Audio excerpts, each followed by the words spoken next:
echo of his car. என் அன்பு சகோதர சகோதரிகளே, உங்களை அன்புடன் வாழ்த்துகிறேன். ప్రభునందు ప్రియమైన నా ప్రియ సహోదర సహోదరి, మిమ్మల్ని అందరినీ ప్రేమతో ఆహ్వానిస్తున్నాను. 136 సంగీతం 1వ వచనத்திலே 136వ కీర్తన 1వ వచనంలో கர்த்தரை துதியுங்கள், அவர் நல்லவர் என்று எழுதப்பட்டிருக்கிறது. యెహోవా దయాళుడు, ఆయన కృతజ్ఞతలు చెల్లించుడి, ఆయన కృప నిరంతరం ఉండునని రాయబడి ఉన్నది. இந்த கால வேளையில தேவனுடைய பிள்ளைகளுடைய கைகளில் கொடுக்கப்பட்டிருக்கிற ஒரு வல்லமையான ஆயுதமாகிய துதியை குறித்து உங்களுக்கு சொல்லிக் கொடுக்க விரும்புகிறேன். ఈ ఉదయ కాలంలో ప్రభు దేవజనులకు ఇవ్వబడిన ఒక శక్తివంతమైన ఒక ఆయుధం స్తుతి అన్నది, దాని గురించి మాట్లాడాలనుకుంటున్నాను. இந்த 136 சங்கீதம் முழுமையும் கர்த்தரை துதியுங்கள், கர்த்தரை துதியுங்கள் என்று சொல்லி கர்த்தருக்கு துதி செலுத்துகிற விதத்தை குறித்து வேதம் கற்றுக் கொடுக்கிறது. 136వ కీర్తన మొత్తం దేవుని స్తుతించండి స్తుతించండి అని రాయబడి ఉన్నది మనం చూస్తాం. இந்த துதி என்கிற வார்த்தையின் சரியான அர்த்தத்தையும் அதை பயன்படுத்த வேண்டிய விதத்தையும் உலகத்தில் உள்ள சாதாரண மக்கள் அறியவே மாட்டார்கள். స్తుతులు అన్న దాని గురించి లోక ప్రకారమైన మనుషులు అర్థం చేసుకోరు. అది ఎట్లా ప్రయోగించాలని వాళ్ళకి తెలియదు. உலக ஞானத்தால் இதை அறிய முடியாது. లోక ప్రకారమైన జ్ఞానంతో ఇది తెలుసుకోలేము. ரெண்டு விதமான மக்கள் உலகத்திலே, రెండు విధమైన మనుషులు ఈ లోకంలో ఉన్నారు. வேதம் சொல்கிறது, சில ரதங்களை குறித்தும் குதிரைகளை குறித்தும் மேன்மை பாராட்டுவார்கள், நாங்கள் எங்கள் ஆண்டவராய் இயேசு கிறிஸ்துவின் சிலுவையை குறித்து மேன்மை பாராட்டுவோம். కొంతమంది రథాల గురించి, వాళ్ళ గుర్రాల గురించి వాళ్ళు హెచ్చుగా అనుకుంటారు, కానీ మేము మా ప్రభు అయిన యేసుక్రీస్తు నామమును బట్టే మేము ఘనతనిస్తామని. ஆகவே உலக மக்கள் இதை அறிய முடியாது. అందుకనే ప్రభు లోక ప్రకారమైన జనులు దీన్ని తెలుసుకోలేరు. தேவனுடைய பிள்ளைகள் இதை கட்டாயம் அறிந்துதான் ஆக வேண்டும். దేవ జనులు దీన్ని తప్పకుండా వాళ్ళు తెలుసుకొని ఉండాలి. இதை அறியாமல் இருப்பது தவறு. దీన్ని తెలుసుకోకుండా ఉండడం చాలా పెద్ద తప్పు. கிறிஸ்தவத்தில் கூட சில குறிப்பிட்ட பிரிவினர்கள் இந்த துதி செலுத்துதல் தங்களுக்கு சொந்த சொத்து என்று நினைத்து பேசிக் கொண்டிருக்கிறார்கள்.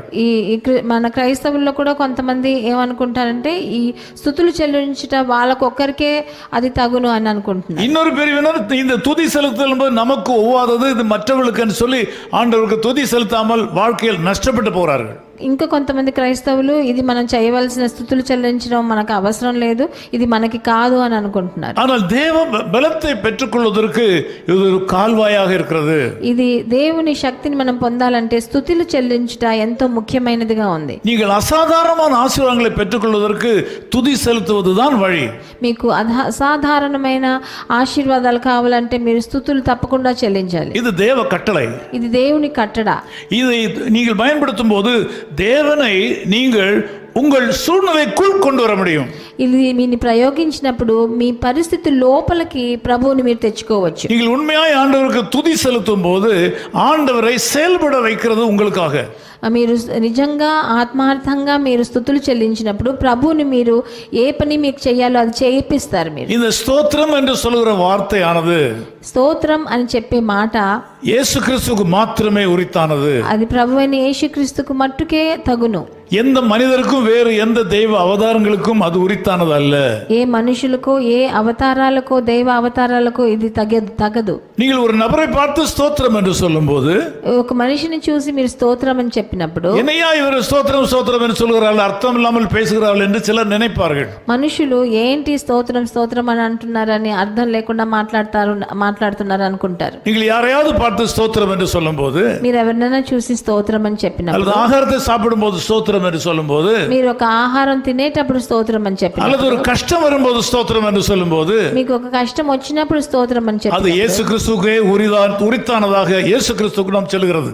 ఇది ప్రభు అయిన యేసుక్రీస్తుకే సంబంధించింది, ఆయనకే అది మనం చెల్లిస్తున్నాం. பல வருஷங்களுக்கு முன்னதாக என்னுடைய வாழ்க்கையில் ஒரு பெரிய பொருளாதார தேவை ஏற்பட்டது. ఎన్నో సంవత్సరాల ముందు ఒక ఆర్థిక సమస్య నాకు వచ్చింది. நான் எந்த விதத்தில் சம்பாதித்து அதை உண்டாக்க முடியாத அளவுக்கு பெரிய காரியமாக இருந்தது. అది నేను ఎట్లా సంపాదించినా అంత పెద్ద రొక్కం నేను తీసుకోలేను. பேங்க் லோன் கிடைக்காமல் போய்விட்டது. బ్యాంక్ లోన్ నాకు దొరకలేదు.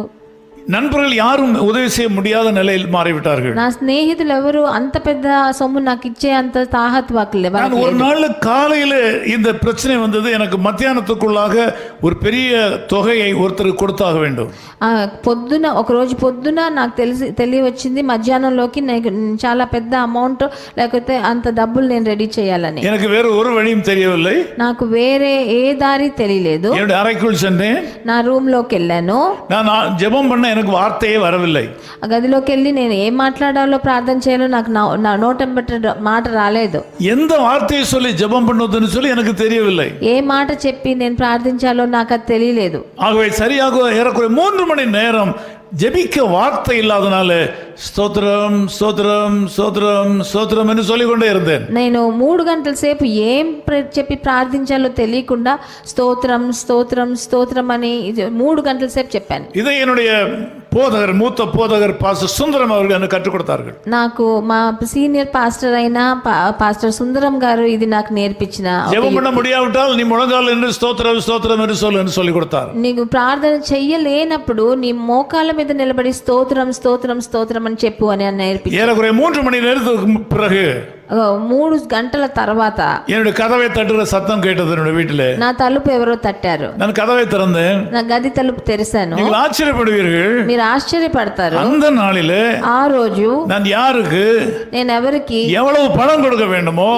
ఎవరికి ఎంత డబ్బు ఇవ్వాలో அதை எனக்கு தெரிந்த நண்பர் ஒருவர் கொண்டு வந்திருந்தார். అదే అమౌంట్ నా స్నేహితుడు తీసుకొచ్చాడు. அவர் சொன்னார், நீங்கள் இதை வைத்துக் கொள்ளுங்கள், எனக்கு வீட்டில் வசதி இல்லை, நீங்கள் வைத்துக் கொள்ளுங்கள் சொன்னார். నాకు ఇంట్లో పెట్టే దానికి చోటు లేదు, నువ్వు పెట్టుకో అని నా చేతికి ఇచ్చారు. நான் அப்பொழுது என்னுடைய விஷயத்தை இடத்துல சொன்னேன். నేను అప్పుడు నా విషయాన్ని ఆయనకు చెప్పాను. அவர் சொன்னார்கள், நீங்கள் இதை பயன்படுத்திக் கொள்ளுங்கள், మీరు దాన్ని ఖర్చు పెట్టుకోండి అని நான் చెప్పి பிறகு வாங்கிக் கொள்கிறேன், నేను తర్వాత తీసుకుంటాను అన్న. இந்த காசு உங்களுக்கு தான், ఈ డబ్బు మీకే అని இந்த చెప్పాను. பணம் உங்களுக்கு தான், ఈ డబ్బు మీకే అని இதை நீங்கள் பயன்படுத்திக் கொள்ளுங்கள்.